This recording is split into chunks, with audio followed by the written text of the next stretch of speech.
গভীর সবুজ জঙ্গলের ভেতর ঢুকল ছোট ছেলে আরিয়ান আর তার বিশ্বস্ত কুকুর টিগার। সকালের কুয়াশা তখনও পাতার ডগায় ঝুলে আছে।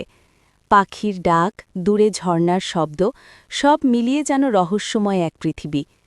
হঠাৎ টিগার ঘেউ ঘেউ করে সামনে দৌড় দিল। আরিয়ান দেখল ঝোপের আড়াল থেকে নীল আলো ঝলকাচ্ছে। কাছে গিয়ে দেখে একটি পুরনো কাঠের বাক্স, অদ্ভুত চিহ্ন আঁকা। খুলতেই বের হলো একটি কম্পাস, কিন্তু সেটা উত্তর না দেখিয়ে জলজল করা পথ দেখাচ্ছে। চলো বলতেই টিগার লেজ নেড়ে এগিয়ে গেল। তারা সেই আলোর পথ ধরে হাঁটতে লাগল, কাঁটা, লতা, ছোট খাল পার হয়ে। শেষে পৌঁছালো এক লুকানো খোলা জায়গায়। মাঝখানে বিশাল গাছ, গাছের গায়ে খোদাই করা, সাহসীদের জন্যই গুপ্ত পথ। হঠাৎ ঝোপে শব্দ, একটি ছোট হরিণ ফাঁদে আটকে গেছে। আরিয়ান দ্রুত দড়ি খুলে দিল। মুক্ত হয়ে হরিণটি দৌড়ে গেল, তারপর আবার ফিরে তাকাল, যেন ধন্যবাদ দিল। কম্পাসের আলো নিভে গেল। টিগার শান্ত।